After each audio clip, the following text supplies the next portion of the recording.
taas niya mga mi. Hindi ko kinakaya. Nakakatakot. Taas. Nanginginig na siguro yung itlog nitong isa. Taas na.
Napakaganda.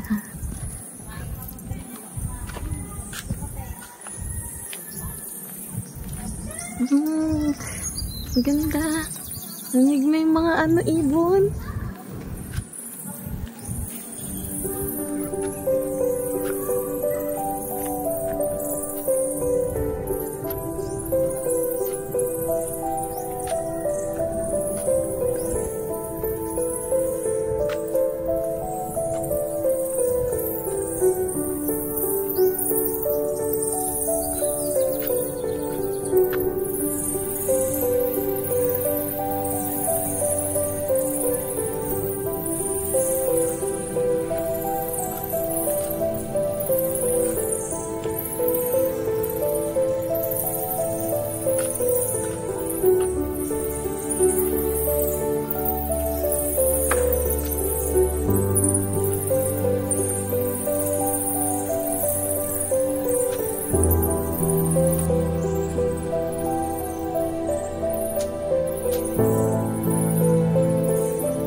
Sobrang peaceful. Ang ganda.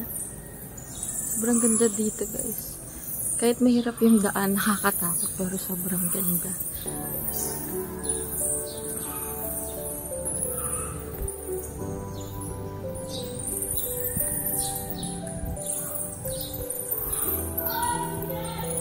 Mga paniki.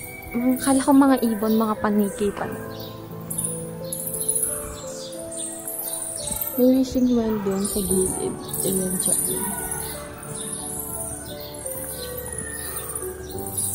Bato talaga siya. Tapos dito, meron sa ilalim. Tingnan natin. Ginagawa pa siya. Ay, pan.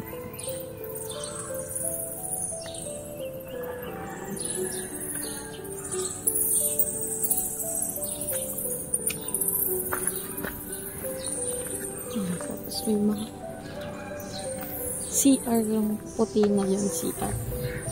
Tapos, pwede magpahinga dito. Ayan.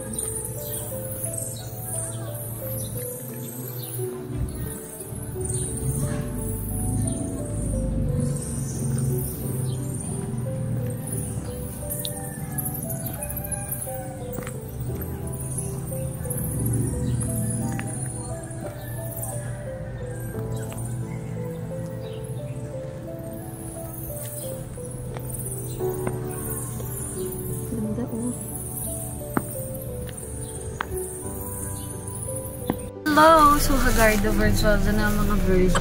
Tapos na kami dito sa Simbahang Bato. Ito yung second destination namin. And yung last destination namin ay doon na kami sa Nasugbu. So, doon na kami mag-stay for one night. And ayun, bumili nga ako ng pasalubong. Nakita ko sa vlog ni Mami V, masarap daw to. Sabi ni Daddy Al, masarap daw and punong-puno daw to. Kasi yung iba nabibili sa Tagaytay, kakapiranggot lang pero ang hahaba ng mga package, ng mga lalagyanan. Pero ito daw ay puno and mabigat nga siya, no? So, titigman natin siya mamaya. And bumili din ako ng souvenir. Gusto ko sa lahat ng mga pinupuntahan ko ay may souvenir. Ayan. Tapos, doon naman sa may Perlas ng Silang, nagpa-print lang kami ng picture pero ididikit ko na lang yun sa may ref. And ito naman, magnet naman siya. So, 40 pesos lang to. Then, yan, yung binili namin kandila. Binili namin kandila, dalawa, for family at saka wishes. Ay, tsaka tong ref magnet, 110 pesos lang siya. Then, yung parking is, bahala ka na daw kung magkano ibibigay mo. Bibigay ni Patrick, di ko alam kung magkano.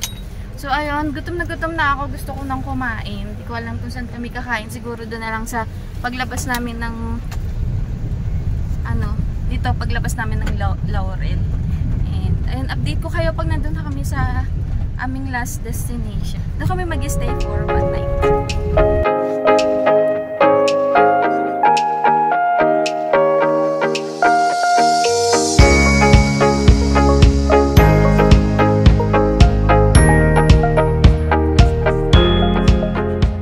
Ang gutom namin kanina, hindi na kami nakapag-isip. At naligaw kami, mga day. Dead end yung pinuntahan namin and super taas. Kaya nagtanong-tanong na lang. Kaya kayo, pag naliligaw kayo, kaya may magtanong kasi talagang wala kayong paruroonan. So, ayun, nagtanong kami. Okay naman yung sinabi ni tatay nung una eh. And yun din yung sinadjust ko sa kanya dahil ayun yung naintindihan ko. Pero, iba pa rin yung kanyang sinunod. Siyempre, sarili niya pa rin yung sinunod niya, di ba? Tapos, pag andun na, mali na, wala na. Tayo na naman sisisihin, di ba? Wala na. Wala talaga. Pero, ayun na nga, nag-away pa yun. Mga gutom na kasi. Pero, ayan, pupunta kami sa aming, kakain muna kami kasi gutom na talaga. Nahihilo na ako kanina.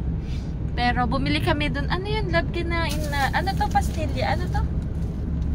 Basta, kumain kami nito, pero ninto namin kasi ang kalat. Marami siyang mga powder, milk powder or harina, ganun. And ayun nga, kakain na muna kami. Ito kami kakain sa Bayani at Bayani. Dahil dito sa Bayani restaurant. And gutom na ako. Let's eat! food namin. Ito na, sisig and then yung lomi. Sarap. Kain na kami.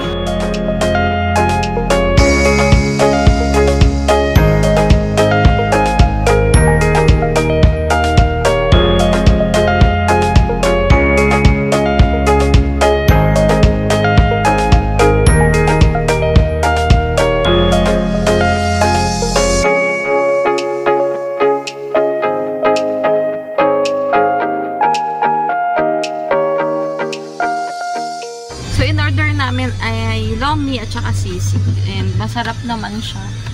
Pero hindi yan yung lomi na gusto kong matikman. Gusto ko yung medyo brown na tapos pansit gisado. Wala silang gisado eh. Siguro tomorrow na lang pagka-uwi. And ayun, papunta na kami sa aming pagpapahingahan. Aming pag-stayan for one night. Kasi pagod na din. And ayun. Update ko na lang kayo pag nandun na kami.